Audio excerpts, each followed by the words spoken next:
Já parou para pensar em como a gente mede o potencial de uma pessoa? Por muito tempo, no caso da deficiência intelectual, a resposta focava só nos limites, no que não dava para fazer. Bom, hoje a gente vai virar essa chave.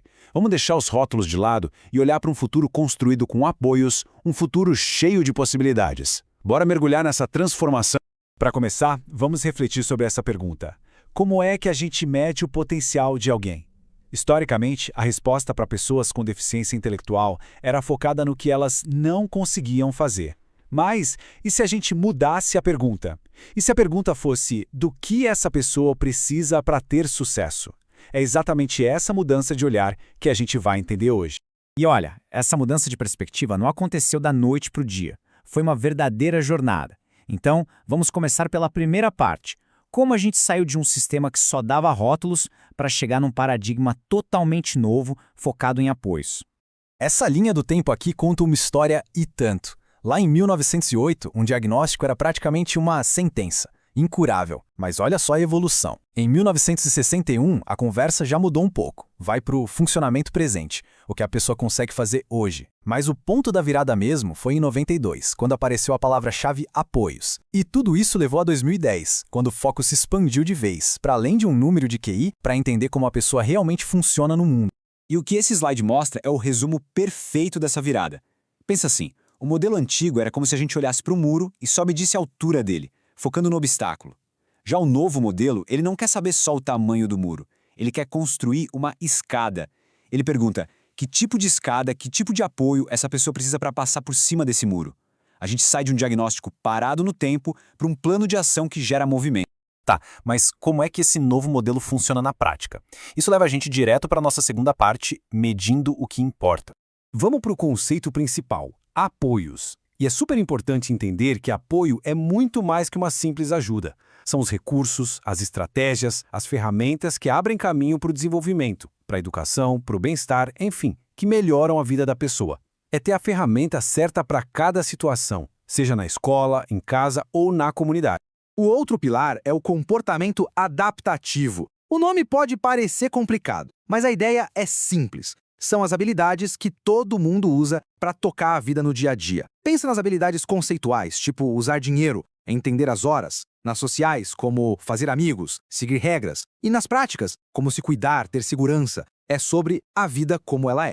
E todo esse modelo se baseia em 5 ideias muito fortes. Eu quero destacar 2. A quarta, que diz que o objetivo não é mais colocar um rótulo, mas sim desenhar um mapa das necessidades de apoio. E a quinta, que para mim é a mais poderosa de todas. Com os apoios certos, o funcionamento da pessoa melhora. Ou seja, não é uma condição fixa, é um ponto de partida para crescer.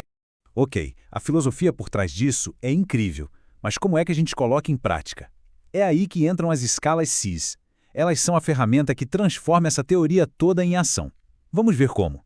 As escalas de intensidade de apoio, a tal da CIS, são a ferramenta que faz essa nova visão acontecer. E o ponto-chave é esse. Elas não são um teste para ver o que falta. Elas são um mapa para identificar exatamente o tipo, a frequência e a duração do apoio que alguém precisa para se desenvolver ao máximo.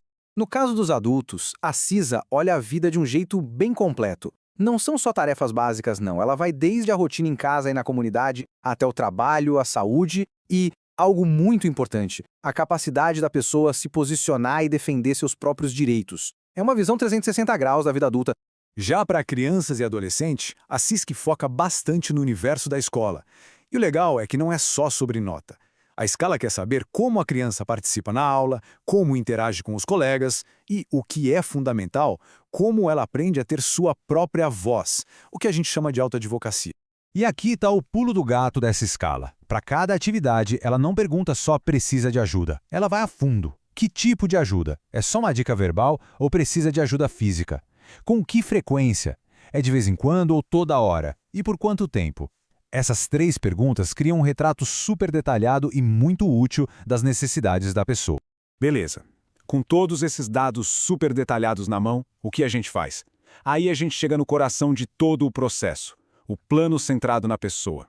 E o processo todo funciona como um ciclo, sabe? Não é uma coisa que se faz uma vez e pronto. Começa com a avaliação da CIS. Claro, com base nela se cria um plano de ação feito sob medida. Esse plano é colocado em prática, mas não para aí. O passo mais importante é o último: monitorar e ajustar sempre que precisar. É um mapa vivo que muda junto com a pessoa. Porque, no final das contas, o objetivo não é ter um plano bonito guardado na gaveta. O objetivo é criar um roteiro prático que leve a resultados de verdade na vida da pessoa. Mais autonomia, mais participação na comunidade e, o mais importante de tudo, mais qualidade de vida. E isso não é só uma ideia teórica, não.